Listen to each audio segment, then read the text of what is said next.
Assalamualaikum warahmatullahi wabarakatuh. Selamat pagi, siang, sore maupun malam.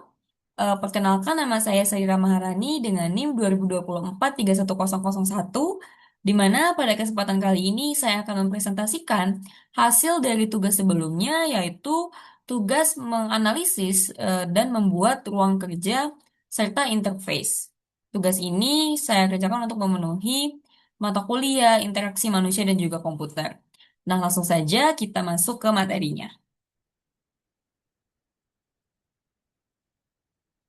Sketsa ruang kerja. Jadi, sketsa yang saya buat itu saya buat dengan menggunakan aplikasi Room Planner, di mana dalam sketsa tersebut memuat beberapa aspek maupun barang yang sudah sesuai dengan ketentuan yang sudah dituliskan pada soal. Ruangan tersebut itu luasnya berukuran 10 meter, di mana di sini saya mengambil ukuran 4 kali 2,5 meter.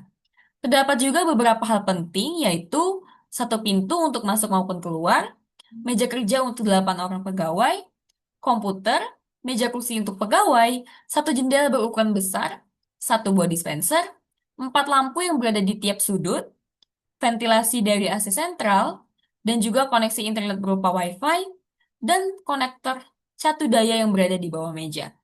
Nah, setelah ini saya akan memperlihatkan desain dari ruangan yang sudah saya buat. Nah, ini adalah sketsa dari ruangannya atau desainnya. Pada gambar yang pertama dari paling sebelah kiri itu adalah tampak dari atas bagaimana ruangan ini terlihat, yaitu berukuran 4 kali 2,5 meter yang dilengkapi dengan 8 buah kursi, ada juga 8 buah komputer beserta peralatannya, dan juga sudah seperti ketentuan soal itu ada satu buah dispenser, satu buah pintu, satu buah jendela. Nah, kemudian ini tampak dari depan sebelah kiri bagaimana ruangan itu tampak dari kanan, ada satu buah jendela besar. Kemudian gambar yang terakhir itu adalah plafon ataupun ceiling di mana ada 4 buah lampu dan juga satu AC sentral. Nah, kemudian ini tetap bagaimana sketsa ruangan tersebut, ini dari point of view lain, yaitu dari belakang, ini dari sebelah kiri belakang. Kemudian ada bagian yang menunjukkan satu buah dispenser, ada pintu dan juga ada WiFi. Kemudian ini tampak dari arah kanan belakang. Yang terakhir adalah bagaimana penampakan WiFi ataupun koneksi internet untuk ruangan ini. Nah, selanjutnya langsung saja kita masuk ke analisis ruangannya. Nah, ruangan kerja yang saya analisis ini merupakan ruangan dengan luas yang tidak lebih dari 10 meter persegi yang digunakan oleh 8 orang pekerja dengan komputernya masing-masing. Nah, dari sisi tata letaknya itu cukup rapi, namun ruang geraknya itu terbatas sehingga mengurangi kenyamanan fisik. Kemudian jarak pandang ke layar itu sekitar 40 sampai dengan 75 cm dan juga tinggi mejanya 70 cm, di mana ini sudah sesuai dengan standar ergonomi.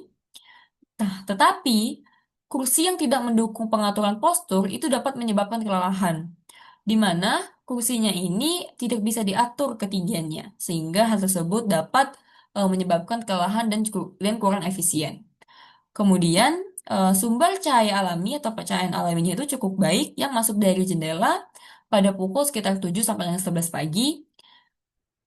Kemudian, pencahayaan ini juga dapat menimbulkan silau karena cahaya mataharinya masuk dari jendela yang lumayan besar. Nah, kemudian di luar jam siang ataupun jam yang sudah ditentukan tadi, pencahayaan itu dibantu oleh 4 titik lampu yang berada di setiap sudut. Akan lebih baik jika pencahayaannya itu dapat langsung berada di area kerja atau di area meja. Karena lampu sudut itu tidak cukup untuk seluruh wilayah interaksi. Nah, kemudian ruangannya itu memiliki satu buah dispenser, kemudian dilengkapi dengan laci penyimpanan. Hal ini mendukung efisiensi, namun ketiadaan toilet dan juga toiletnya itu tidak berada di dekat ruangan itu mengganggu kenyamanan dan juga prinsip interaksi manusia dan komputer. Kemudian ventilasinya itu hanya bergantung pada AC sentral tanpa adanya dukungan ventilasi alami, sehingga udara dari luar itu tidak bisa masuk ke ruangan tempat interaksi, sehingga hal tersebut dapat mempengaruhi kualitas udara dan juga fokus kerja. Dari sisi visual, warna dinding yang berwarna abu-abu muda dan juga plafon putih itu dapat menciptakan suasana yang tenang dan juga nyaman secara visual. Kemudian, hal tersebut juga sudah sesuai dengan prinsip IMK tentang kenyamanan dan juga persepsi pengguna. Nah, ini masih dalam bagian analisis, tetapi ini saya akan memberikan evaluasi dan juga rekomendasinya. Nah, secara keseluruhan, ruangan ini sudah memenuhi beberapa prinsip ergonomi dan juga IMK, terutama dari segi pencahayaan dan juga alami, jarak pandang ke layar, dan penataan fasilitas dasar seperti laci dan dispenser. Namun, ruangan ini tetap memiliki beberapa kekurangan, yaitu yang perlu ditangani agar interaksi manusia dan komputernya itu dapat berlangsung secara optimal. Seperti tidak adanya toilet di dalam ataupun di dekat ruangan. Kemudian ruangan gerak yang terbatas karena kepadatannya meja kerja. Bisa dibayangkan dalam ruangan berukuran tidak lebih dari 10 meter ada 8 buah meja kerja, di mana hal tersebut tentu saja tidak bebas bagi pengguna untuk bergerak. Kemudian, ventilasinya yang sepenuhnya hanya bergantung pada AC sentral dan belum adanya pencahayaan tambahan langsung di area kerja seperti lampu meja ataupun lampu-lampu lainnya. Nah, dengan mempertimbangkan aspek-aspek tersebut, rekomendasi perbaikannya dapat mencakup penambahan pencahayaan di atas meja, penggunaan kursi yang sepenuhnya ergonomis atau bisa diatur ketinggiannya, serta upaya untuk menyediakan fasilitas dasar seperti toilet ataupun setidaknya toilet tersebut berada di lokasi terdekat. Kemudian, tata letak meja juga dapat ditinjau ulang gitu penataannya, agar dapat memberikan ruangan kerja yang lebih luas, yang sesuai dengan prinsip pendekatan manusia melalui desain dalam IMK. Nah, di mana prinsip tersebut menempatkan pengguna sebagai pusat dari perancangan sistem, baik digital maupun fisik. Nah, selanjutnya langsung aja kita masuk ke bagian desain interface. Nah, ini adalah interface dari sebuah toko yang bernama Honey Store, di mana interface ini saya desain atau saya buat menggunakan aplikasi Figma. Pada interface ini terdapat tiga buah interface, yaitu yang pertama interface untuk input data barang, untuk transaksi penjualan, dan juga laporan penjualan. Nah, dapat dilihat pada interface laporan penjualan, terdapat juga dashboard real time yang dapat memberikan informasi secara langsung kepada pemilik toko, di mana disebutkan pada soal itu interface-nya dapat memenuhi keinginan klien yang ingin pemilik tokonya itu mendapatkan eh, notifikasi secara langsung atau real time. Nah, langsung saja kita masuk ke analisis interface input data barang yang pertama. Nah, yang pertama ini adalah interface input data barang. Dapat dilihat yang pertama, kita akan menganalisis tombol-tombol ataupun menu-menu apa saja yang ada di interface ini. Yang pertama ada kode barang dan nama barang, itu merupakan input teks di mana pengguna menginput atau mengetikkan kode unik dan juga nama barang berupa teks. Kemudian ada kategori dan juga satuan yang menggunakan menu drop down, yang dimana pengguna memilih kategori barang, apakah makanan, atau elektronik, atau dan lainnya, dan juga memilih satuan barangnya itu apa, apakah pieces, ataukah kilogram, ataupun liter. Nah, kemudian ada menu harga, yaitu input angka, yang dimana pengguna menginput harga dari barang berupa angka. Kalau tadi input teks, sekarang input angka. Kemudian ada juga tombol simpan, yaitu button yang primary, untuk menyimpan data barang kepada sistem. Nah, selanjutnya ada tombol Read and Leave Field, yaitu bagian menu stok awal, di mana bagian ini menampilkan jumlah stok awal yang dihitung sistem. Misalnya, berdasarkan data dari database, jadi stok awal ini tidak bisa diedit oleh pengguna. Nah, kemudian ada Upload button pada tombol gambar, yaitu pengguna mengunggah gambar barang agar mempermudah identifikasinya. Kemudian ada tombol reset, yaitu button secondary yang menghapus semua input di form. Di mana jika tidak jadi dilakukan penginputan barang, maka tombol ini bisa diklik atau ditekan untuk menghapus semua input yang ada di dalam form. Kemudian ada bagian peringatan atau alert, yaitu stok barang habis. Nah, ini akan muncul otomatis jika stoknya itu nol. Jadi ini muncul secara otomatis dan juga bukan interaktif. Nah, baik, langsung saja kita masuk ke analisis interface-nya. Antarmuka input data barang secara umum itu sudah memenuhi prinsip-prinsip IMK.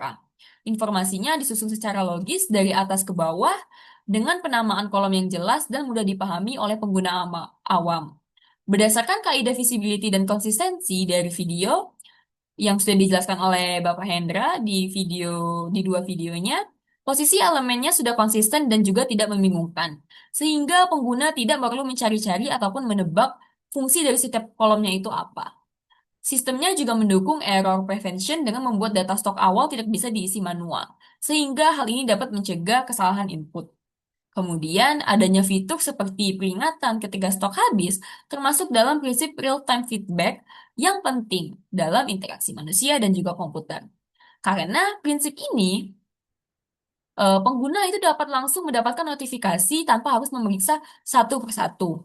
Namun, jika field kode barang ataupun kategori itu bisa dibuat terisi secara otomatis dari sistem ataupun database sebelumnya, efisiensi kerjanya itu akan meningkat. Jadi, secara keseluruhan, bagian interface ini cukup user-friendly dan mendukung efektivitas kerja bagi pengguna. Selanjutnya, yang kedua adalah interface transaksi penjualan. Yang pertama, ada tombol cari barang atau ini merupakan tombol search input, di mana pengguna mengetik nama barang yang sudah diinput sebelumnya.